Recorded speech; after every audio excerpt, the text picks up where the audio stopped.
Yeah, yeah. Okay, so basically, I think my talk will be related to the previous one in the sense that I'm interested in diagrams and manuals. um, but anyway, I'll try to keep this really short so everybody can have a chance to speak and all that. But anyway, I wanted to thank everybody for logging in to listen to the talk, and also for the organizers of the conference to sort of include my paper in this conference. Actually, I did ENITS conference long time ago when I was at Chula, when I was still a graduate student. So this is kind of fun. Anyway, my paper is entitled Picturing Bangkok Sea and Capital. It is a really abbreviated, really shortened essay about how people have used visual images like photographs and maps, but also tables and charts to make modern capitalist Bangkok. So the time period I'm covering is primarily the late 19th and early 20th centuries. And this is a period when a number of, I think, new techniques for making images were adopted in the city. What I'll do is I'll start with a well-known set of photographs. There isn't a lot of new primary source material in this talk, but it's more of a synthesis. So I'll start with these well-known photographs, and then I'll move to state my argument, elaborate the argument a little bit.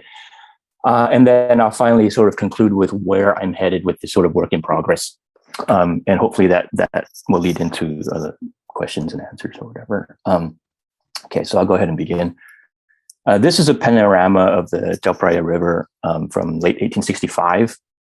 It comprises 3 images that, when connected, present a complete view of a long stretch of the river and the royal palace across the river.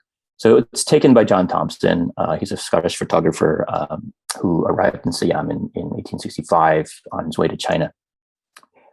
He is relatively well, he's probably the best known photographer of the time, and the most studied and written about of that period.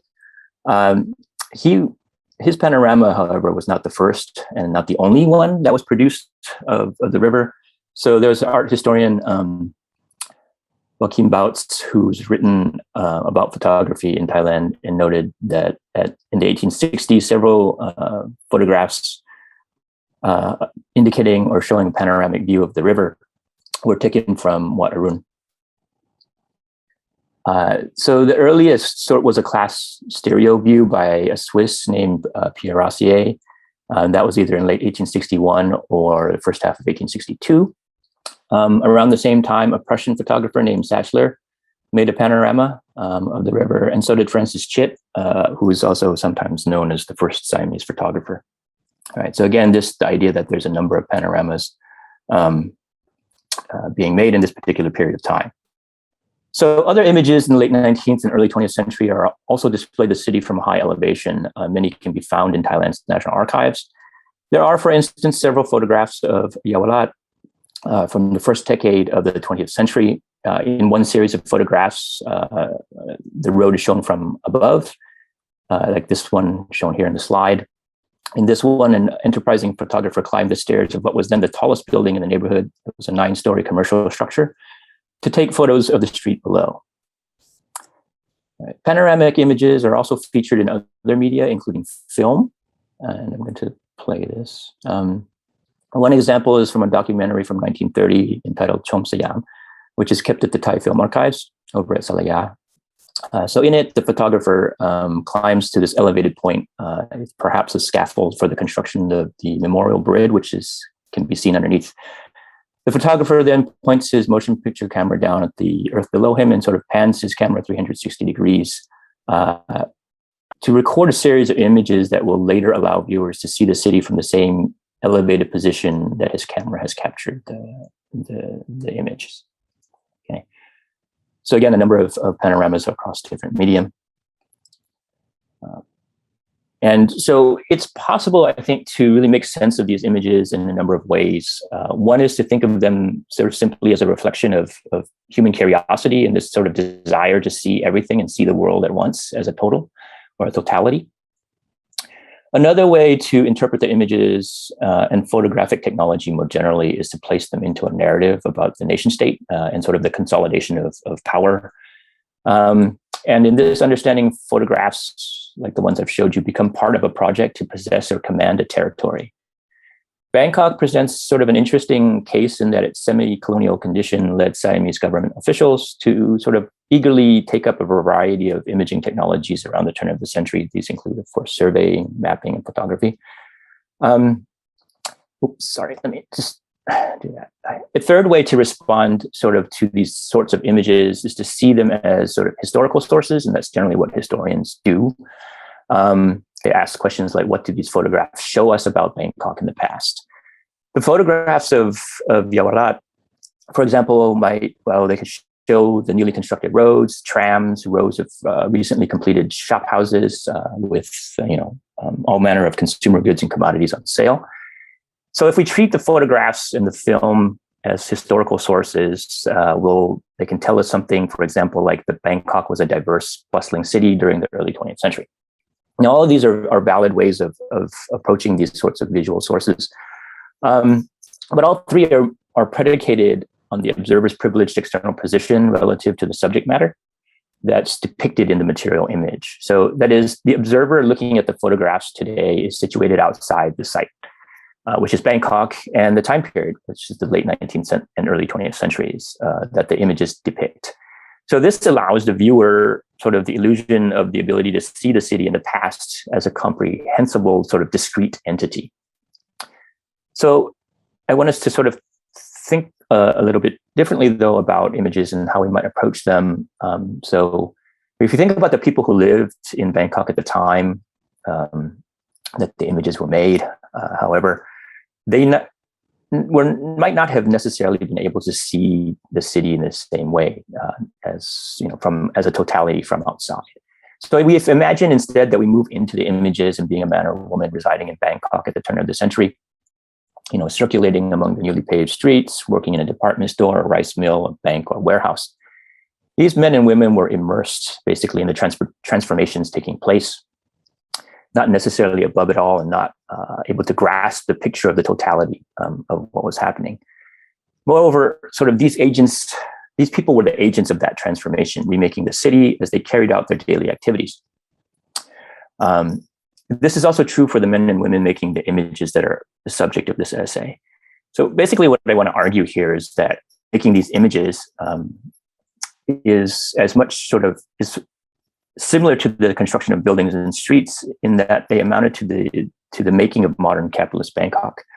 In other words, images are a form of material infrastructure in that they are created and then shape people's actions in historical possibilities like any other physical infrastructure. Okay.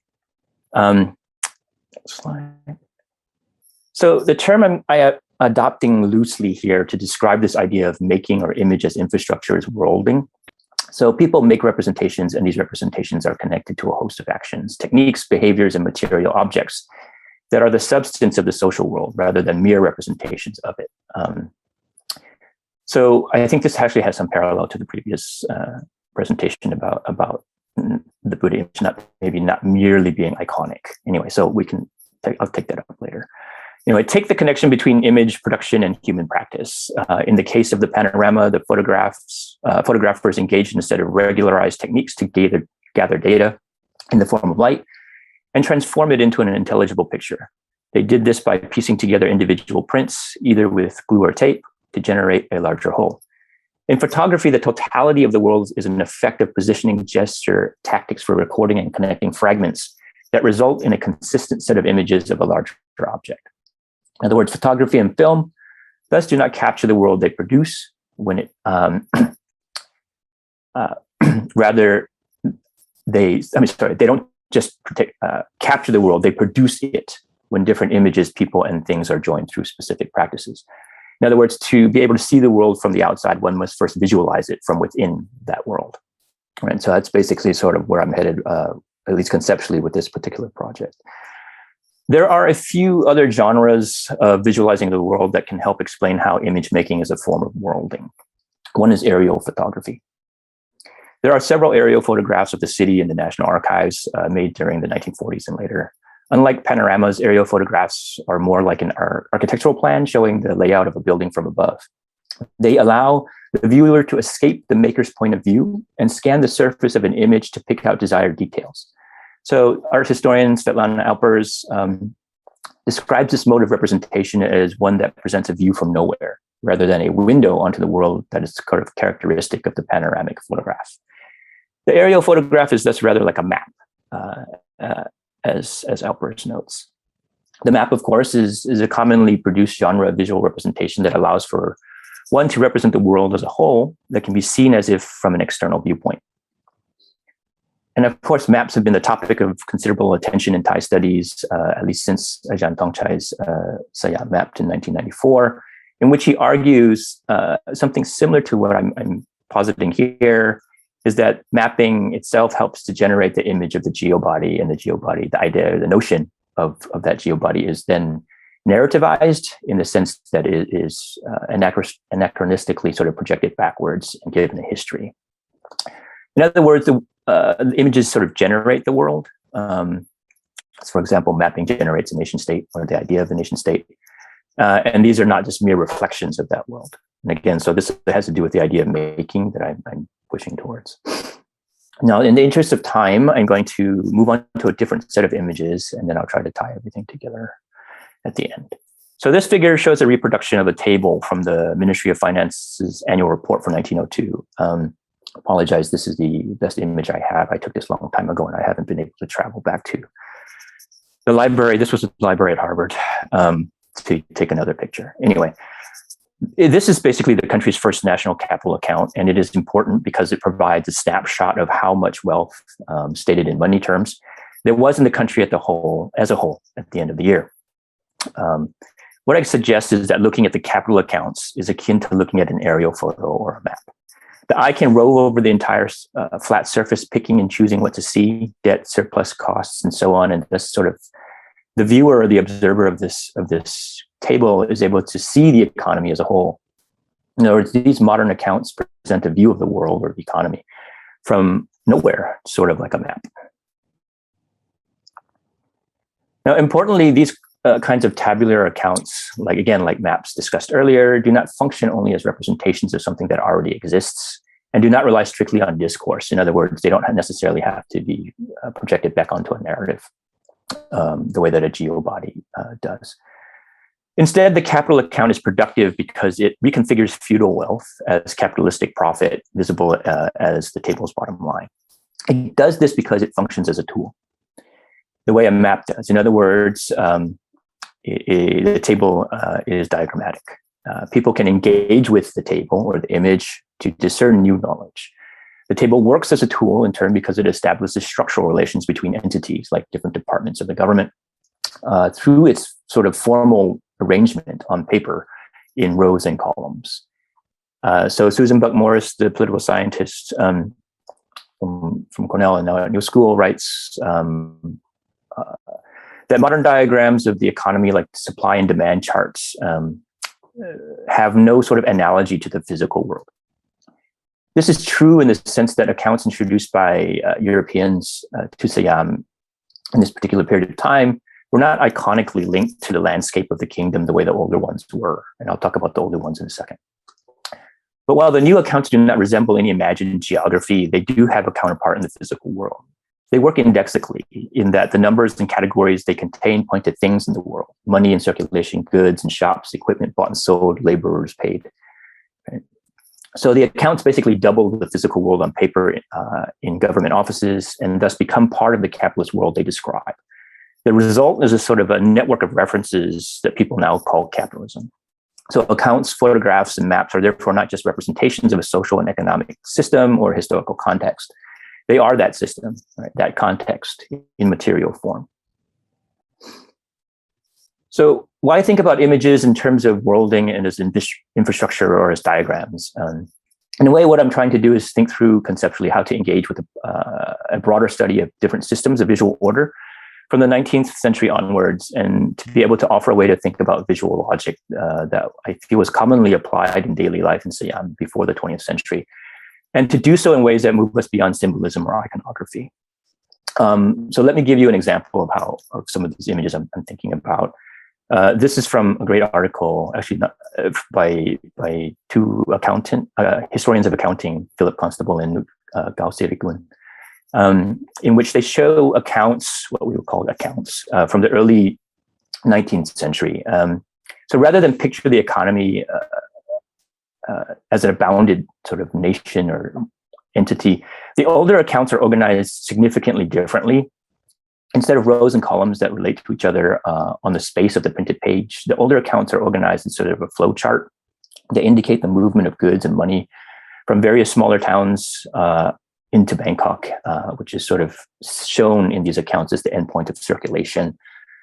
Now, this sort of formal sort of notation for accounts is sort of paralleled in this broader idea of the cosmos, which I think many of you are familiar with, the trichome cosmology, with Mount Meru in the center and so on. In other words, the old accounts were different from the newer ones introduced by European and British accountants because they organized wealth, space, and political relations according to the prevailing spatial imagination of the time. Interestingly, this sort of spatial layout is repeated in other areas of life, including sort of numbers and weight notations, but also, as Van Roy has sort of suggested, also in the sort of layout of the city itself, at least in the early part of the 19th century before that changes. Other examples of pre-modern sort of diagrammatic or visual tools abound in things like divination manuals and even, for example, this is in the Promachat. And also visually ordered poems. This is in the Jinda Mani. So basically what I want to do is set the stage for comparative visual studies, and so that hopefully some sort of new sort of information or interesting theories can emerge about what the recently passed away Andrew Turton might call Thai constructions of knowledge. Okay, so I think I went pretty quickly and stated my time, but I will stop there and thank you for listening. But again, this is basically sort of just laying out the broad conceptual ideas that I have for a larger study about comparing visual images across time periods and different sort of in different sort of media and different life purposes.